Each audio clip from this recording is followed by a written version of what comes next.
for Final Fantasy VII.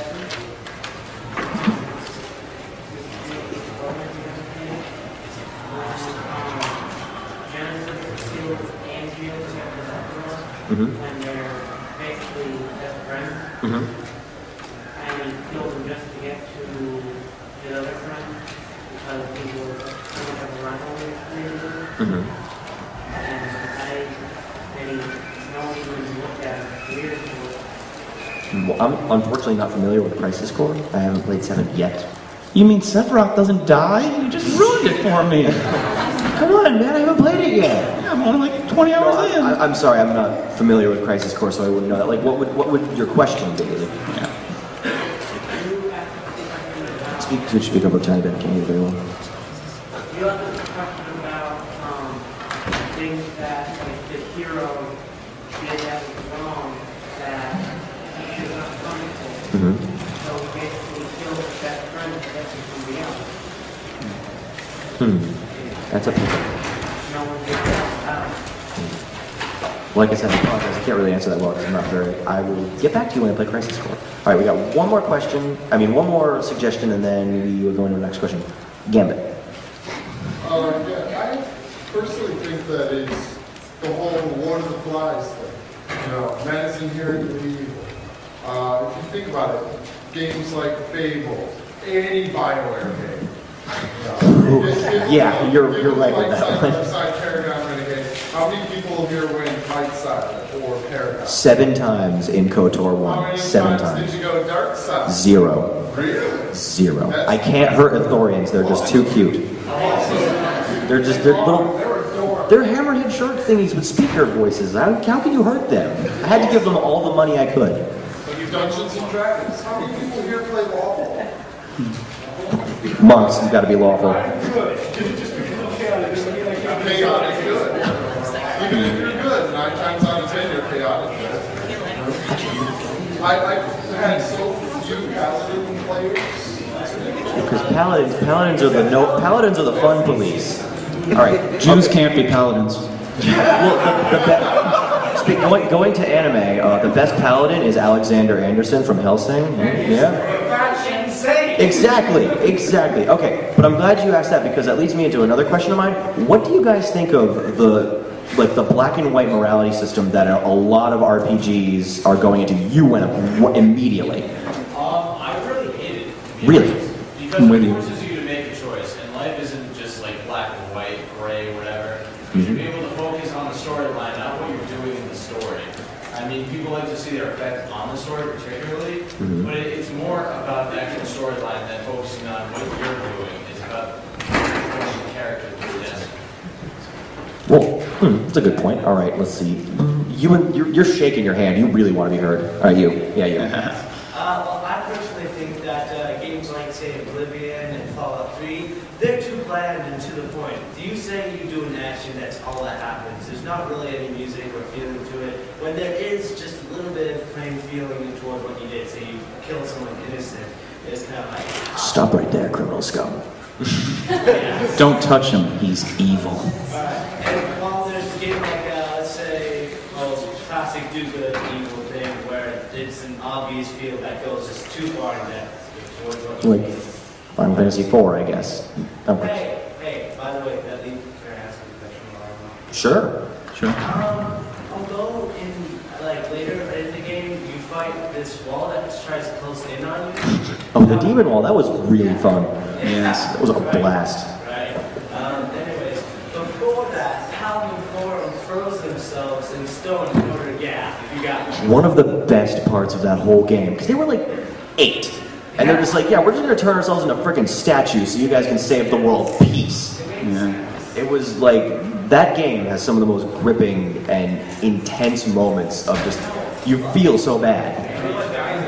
I know, well then they kind of come back. Oh, yeah, no, they don't. Play the game. Okay, And you regret it in later versions of that game because Palom turns out to actually be a better black mage than Rydia. she's got pink hair. Yeah. That's a good thing. All right, you. Okay. Handsome man in the front row. Thank you. Going into morality of games and the games that give you these sort of good versus evil choices to make. I think a lot of times they do play into the story.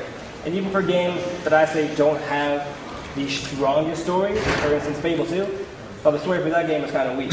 But at the end of that game, I brought my dog back. Because damn, everything else. I wanted treasure hunting, I wanted fighting enemies, and for me, that was like my story decision. As this character, as a member of this world, I wanted my family back, I wanted my dog back.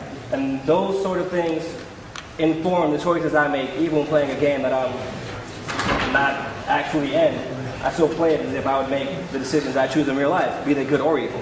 So you're saying the game storyline is kind of affected by who you are personally, and that a morality choice allows you to act with your own bit of free will. Exactly. Excellent. All right. Let's do 3 more, and then you can hear my pontification about something. I can do 3 more. All right. And then you're next. I kind of like the idea of morality systems. The problem is like the black and white thing, and it's not just black and white. Is that it's like extremely black or extremely white. It's like as one person I heard say, I forget who said it, like it's always either Mother Teresa or a baby eater. Well, it worked in KOTOR because there's the whole great analogy by the way. Yeah. It worked. You were either light side or Sith, so it was like healing or lightning. But in Fable they had a sort of like gradual thing, but it really didn't like do all that much. And there was like one point where it cut off where it's like, okay, now you're just evil and everyone runs away, or you're good and everyone just comes and like. Well, I just kept flipping people off, so they got the message real quick. It's just like, and I would like to see a system where and Fable did that too with the whole morality thing. Like literally, I was being evil, just like I was in the Assassin's Guild, so like whatever, and risky. And like literally. I was in missions, and then like when I wanted to go get my armored hair because it was like all crappy and I had no thing, all of a sudden everyone hated me and like refused to let me shop. Yeah, apparently I was that hated. Assassin. I was an assassin, and somehow everyone knew. But so you're saying it was like kind of like you're saying that the morality system kind of caused bad programming in the sense that you weren't supposed to be. It's just that like it'd be nice if there was like a bit of middle ground and then also like gradual. So like instead of just like you're evil, but then at this point everyone starts running. People like maybe some people might run when you're just a little evil, but like. Well, but in Fable, don't you grow horns if you're evil? Yeah. Like you become Illidan. Yeah. Like, I would run away from some guy with horns. Yeah, but it's just like that's a slow process thing, but like but then like the people don't run until like you have this many evil points. It's kind of that gets into game programming and what the cutoff point is. Yeah, I'm just saying, saying like, it'd be kind of nice if there was like some like sort of progression. I don't know how to run the computer. Yeah. All right. So you and then you two. No. Well, I'll get you after. You'll be the third one. You'll be the special fourth one. See. Yes, you. I like all types of games, and so I put an obscene number of hours into games like Fallout 3. It gives a very unique experience. It's fun. But I notice I tend to like games without the branching storylines more, because the way I look at it, to write one amazing storyline that's very gripping is very difficult. Yes. And if you split it between good and evil, you now have to make 2 very gripping storylines.